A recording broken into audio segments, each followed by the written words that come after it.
Wednesday, July 28th, and I'm Lisa Giuliani. Hello to all my Facebook friends out there. Hello to the 9/11 truther friends I have on my friend list.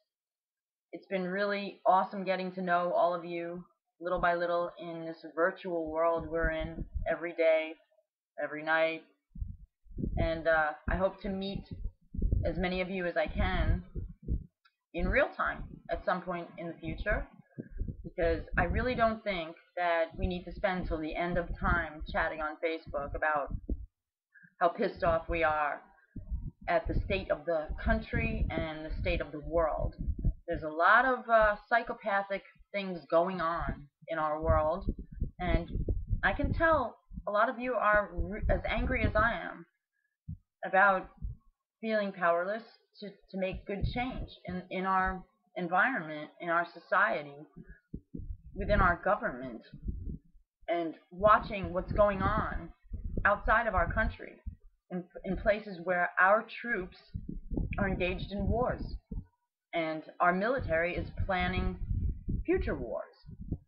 You know, the PNAC, a think tank in Washington, D.C., the Project for a New American Century, in their report, Rebuilding America's Defenses, they lay it out, and this was written several years ago, but they lay it out that they want multiple wars, simultaneous wars in multiple theaters across the globe. They want to have more than one war going on, more than two wars going on simultaneously. I mean, these people are serious about it. They're hell-bent on war, and one war isn't good enough for them. No, they have to have multiple wars. So this is what they're calling for. They've been calling for many years now. They want permanent deployment of troops. So all of you who are so gung-ho into believing that this, you know, Democratic puppet president is going to be bringing all these troops home, you're I don't know, you're under an illusion. You're living in a delusion, because this is not what's in the script. And the president doesn't call the shots. All of the people who have looked into this know this already. It's more preaching to the choir. But some of you are not so sure. There's really no difference between the Republicans and the Democrats, except superficially. Everything is for public consumption. It's political theater, and it's all a means to an end, this fake opposition that they have going on in front of the TV cameras. When they're behind the scenes, behind closed doors, I'm sure things, you know, the conversation goes quite differently. And we're never privy to that, those little meetings they have. But rest assured, the outcome's always the same, and that's why things never really seem to get better, no matter which side of the aisle our president comes from. So, you know, there's a lot of people that keep looking for a hero on the horizon, and they keep trying to push one political candidate or another in your face. This is the guy. This is the guy to believe in. He's so great. He doesn't tell all the truth. He only tells some of the truth, but he's still the hero. No, he's not. If he's not willing to tell all the truth, and it's, you know, it's probably a political suicide, more than likely a political suicide for him to do that, then he's not the change you're looking for. He's not the hero on the horizon. If they're not willing to stand up and take that personal risk to tell the truth, then, you know, how are they going to lead this country?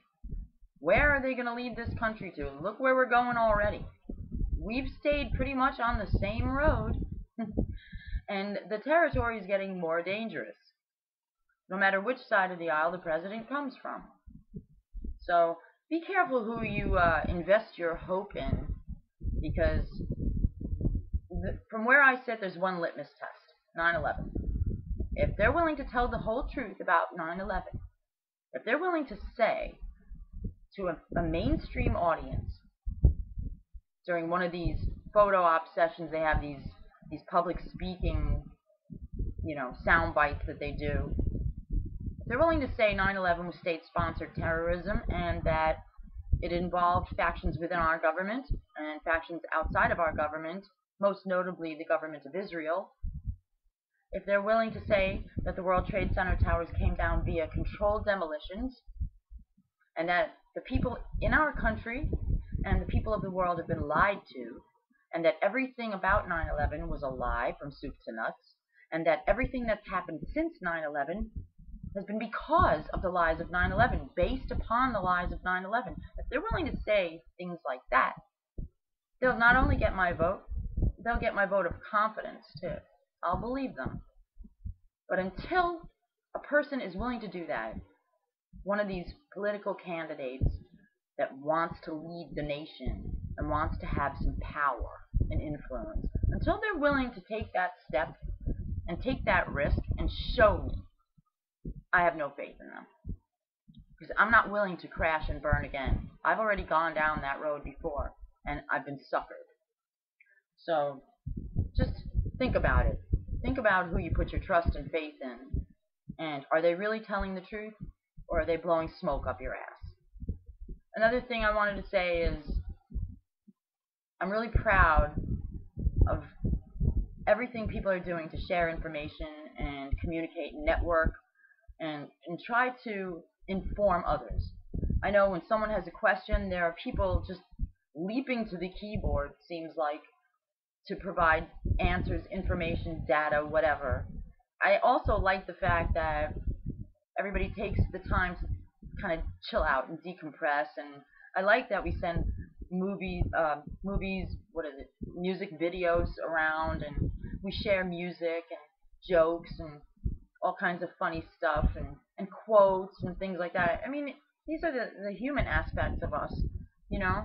I mean, you can't be consumed by all this stuff 24 hours a day to the point where it eats you away from inside. You have to take time to decompress and chill out and find the good things that still exist in the world, and there is a lot that's good about the world still. And we do have the best form of government, in theory. It's just been usurped by evil people, by psychopaths, people without a conscience. And that is our real problem. That's the baseline for all of the other problems. Everything that's going on that's bad you can draw a line from the evil situation or the evil act to a psychopath. People without empathy or conscience commit these crimes. They perpetuate these crimes. And make no mistake about it, there are people out there, and there have been clinical studies done. There are people out there that don't have one. They don't have a conscience. Or it's so suppressed, they might as well not have one. I know we all grow up believing that everyone has a conscience. But when you look around you and you see the inhumanity, the crimes that are committed, the atrocities that are committed, don't you ever wonder, how could anybody do a thing like that? Look at 9/11. 3,000 people were killed. 3,000, 1,000 bodies vaporized. Who could do such a thing? Someone who places no value on a human life, no value whatsoever. Do you know someone like that? Do you know anyone capable of doing something like that? I don't think I do. I mean, who knows, right? You never really know people, but I'm hoping that I don't know anyone who's capable of taking out 3,000 innocent people and living their life as if everything's fine afterward. They've basically gotten away with it, I'd say for the most part, except for the fact that a lot of us know what they did, and we've been screaming about it for years. But until it comes out this way on mainstream television, and every person watching these mainstream media networks hears it, it hasn't really officially come out. And of course, that's not going to happen anytime in the foreseeable future, because why would the enemy promote us? And why would the enemy promote the truth? Psychopaths and truth, they don't mix. They're like oil and water. So I don't expect that to happen anytime soon. But we can keep pushing forward, and we can keep widening the circle. People who do have access to this information. We need to keep sharing it, yes, but the bottom line of that is knowing the truth and waking someone up to the truth is only part of the equation. The rest of it is what you do with the information. So we could continuously loop this information around and around and around, but unless we do something with it, it stops being effective, of benefit. It will depress you, and it will disturb you greatly, and anyone who hears it. And many people can't even take listening to it because it's so upsetting, and rightly so. But upsetting or not, it's something that people need to hear, and it can stand alone. When I say that 9/11 was state-sponsored terrorism, I don't say that based, out of it being a conspiracy theory. It stops being a conspiracy theory when it starts becoming fact. And the government's version of 9/11 defies both common sense and science, physics. So we've got Galileo and Isaac Newton to back us up. I don't know what the government has to back it up, because it really hasn't proven any of its allegations regarding 9/11 yet, to this day. They have not shown any proof of their conspiracy theory. And we've proven that 9/11 didn't and couldn't have happened the way they say it did. We used their own words and their own testimonial against them. We threw it back in their friggin' face. So, say what you will. If you can argue against Galileo and Isaac Newton, have at it. But so far, the government hasn't taken up that challenge, and I seriously doubt they're going to. I will try to upload this video and the one from the other day and see if I can get it on Facebook. My connection's kind of iffy, so I will be on the internet as soon as I can, and hopefully all of you are well, and I look forward to meeting a lot of you somewhere down the road. Maybe we should hold a massive protest. Maybe we should hold a massive party. Fuck war, let's rock. Take it easy, and peace, everybody. Don't be food for a psychopath. Ciao.